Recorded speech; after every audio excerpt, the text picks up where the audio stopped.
Hello there students, welcome to Educate Sikhanyisa lokugcina manje. We are doing eigenvalues and eigenvectors. This is one of the questions from test 2 September 2025 linear algebra at the University of Zululand. So here we are told that we have to let A be an element of R3 by 3 be an invertible matrix with the eigenvalues 2, the eigenvalues -1, and the eigenvalues +3.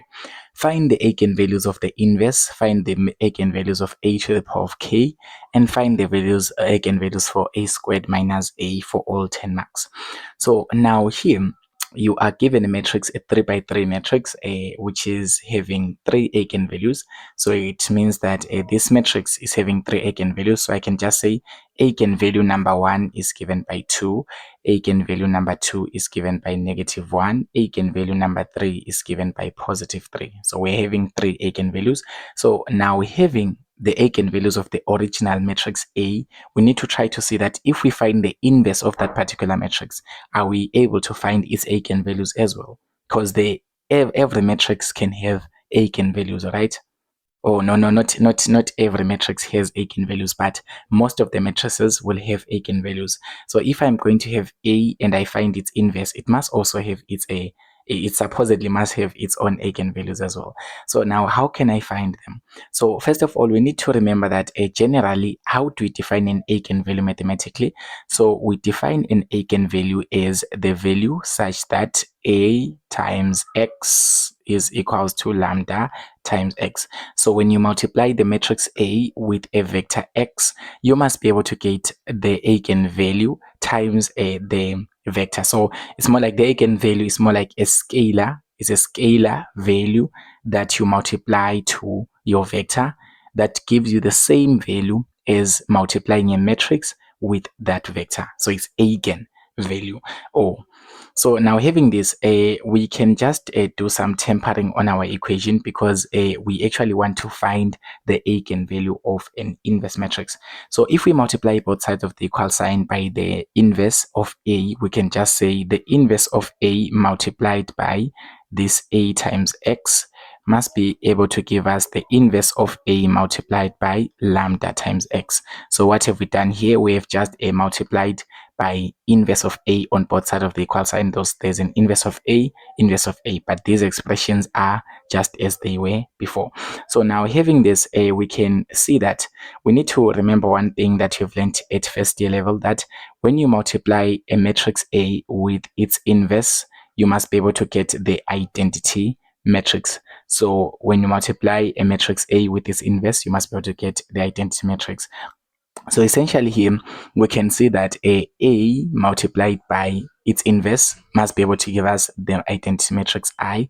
So I can just say A multiplied by inverse must give us the identity matrix I, and this is multiplied to the vector X, and then this is giving us this. And if we try to take out the lambda here, this is just going to give me something like lambda times A inverse times the vector X. All right, so I just removed the bracket, nothing much. Yeah, so knowing this, what do you know about an identity matrix? The term identity simply means that it does not change the identity of a vector. It means that if you multiply an identity matrix to a vector, the vector will remain the same, okay? Because imagine this, remember the identity matrix has got the entries 1 0 0 or okay 1 0 0 1, something like this. For a 2 by 2, this is the identity matrix, right? If you multiply this to a vector, maybe a vector having an entry x1 and an entry x2, this is still going to give you that vector x1 and x2, right?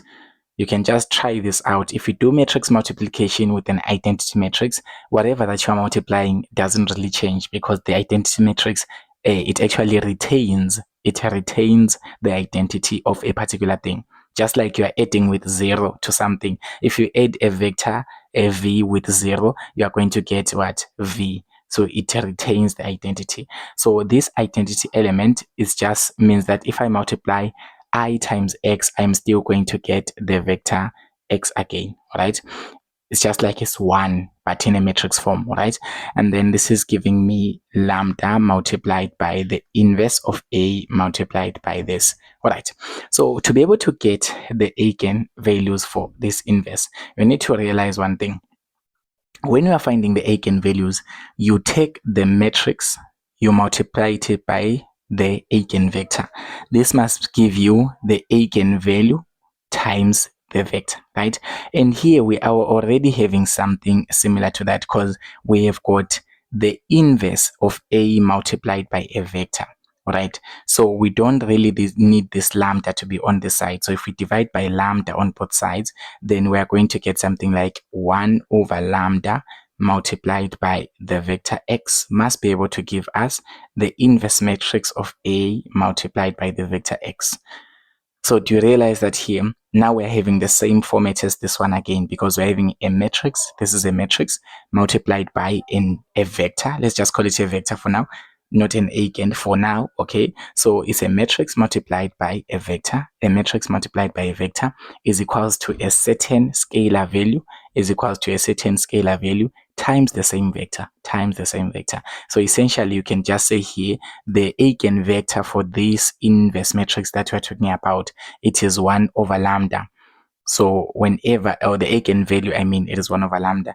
So whenever you are given the eigenvalue of an original matrix, the inverse matrix would have an eigenvalue that will be a reciprocal of the original one, which is just 1 over the original one. So here for this particular example, we are given lambda 1 is equals to 2, lambda 2 is equals to -1, and lambda 3 is equals to 3. So essentially here we can just say that the eigenvalue, let's just call it lambda 1 prime. This is the eigenvalue for the first for the inverse matrix, right? So using the first eigenvalue, it is 2. I'm just going to find the reciprocal. This is just going to be 1 over 2. And then if I want to find lambda 2, which is the eigenvalue for the inverse corresponding to this -1, this is just going to give me -1 over 1. Okay, this one is not changing per se. And then this is over 1, okay, over 1. This is just -1 over 1 is -1. So essentially, even if I don't write this, 1 is fine. And then to find the third eigenvalue, which is lambda 3 is equals to 3, I can just say for the inverse, I will use prime for that. So this is just going to be 1 over. This one is corresponding to lambda 3 is 3.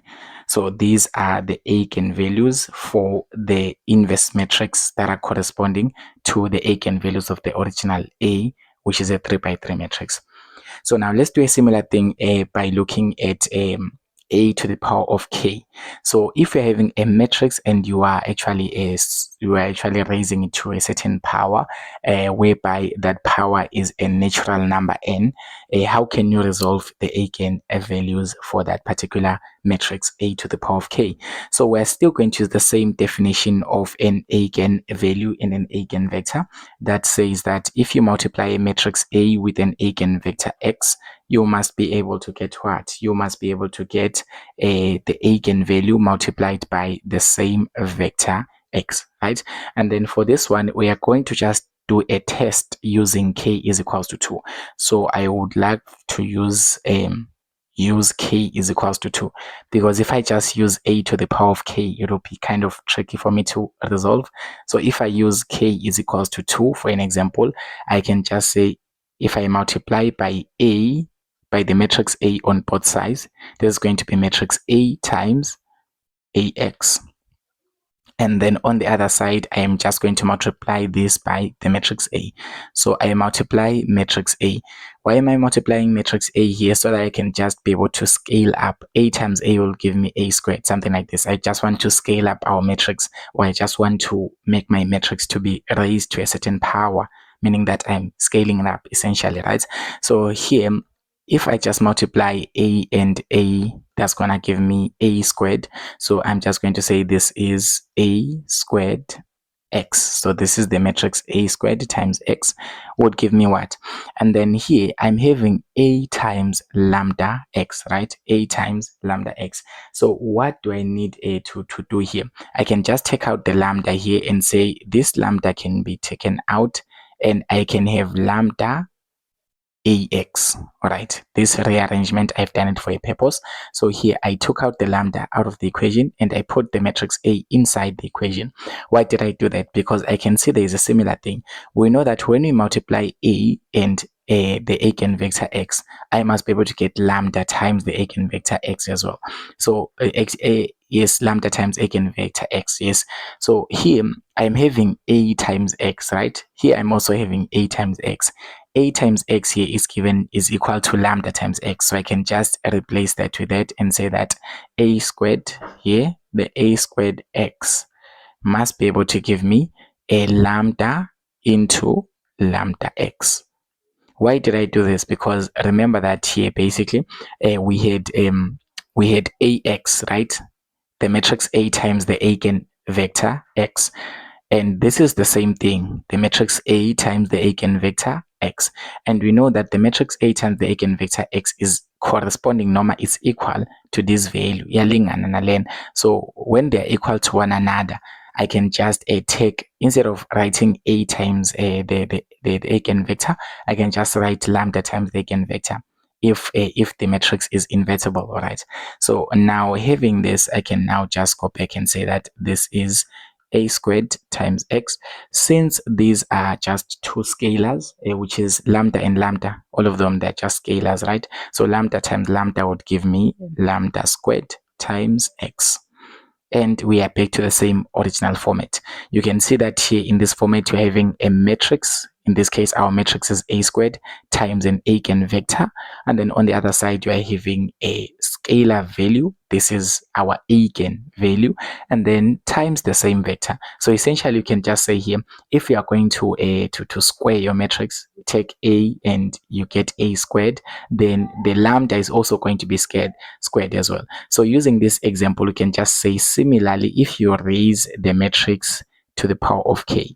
So similarly, if I raise a matrix A to the power of k, I expect to multiply it to an eigenvector and still raise the same eigenvalue to the power of k and multiply it by the same eigenvector. So similarly, it would work the same thing in the same way for higher powers, okay?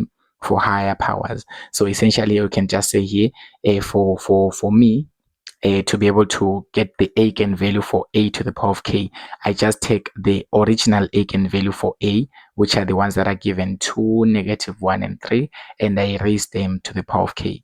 Okay, so here I can just do that and say that the first one, let me just call it a lambda prime 1. It will be just the original one. The first eigenvalue was 2, so this is just going to be 2.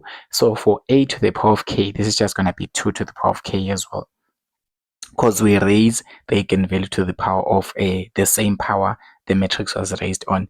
So this is going to be lambda 2. We're going to have lambda 2 prime. It will have a -1 to the power of k. And then a lambda 3 prime. It would have 3 to the power of k as well. So these are our eigen values whenever you are going to raise your matrix to a particular power. And then from here we can just resolve this one, which is a combination of what we just did. So what are the eigenvalues for a squared minus a? You can hear that's a squared minus a. So we already say that whenever you are squaring your matrix, the eigenvalues are also going to be squared, right? So to find the first one, which is, I'll call it lambda 1 prime for number C, I'm going to say that this is going to be a squared. So I'm just going to take the lambda squared. If I take the first lambda here for this for matrix A, the first value of lambda is 2. So I'm just going to say 2 and then I square it, and then this is going to be minus, and then the original matrix, which is A, it has got the eigenvalue 2, right? So 2 squared minus 2, that's 4 minus 2, it's 2. And then I do the same thing for the other one and say lambda prime 2. I'm just going to take the second eigenvalue. In this case, the second eigenvalue is this one, which is -1. So I'm just going to say -1. Remember, for the square matrix A squared, I'm just going to say -1 squared. And then this is going to be minus. The original one is what? Is -1. Don't forget that. So this is going to be 1 plus 1 is still going to give me 2. And then the lambda 3, the lambda prime 3, I'm going to take the third eigenvalue, which is equals to 3, and then I square it as well. So this is going to be 3 squared, you see the pattern, right, minus the original value, it is positive 3. So in this case, this is 3 squared is 9, 9 minus 3, that would be able to give me 6 as the last eigenvalue. So thank you so much for watching this wonderful video. Students, don't forget to subscribe to the channel. Tell your friends to also stay tuned.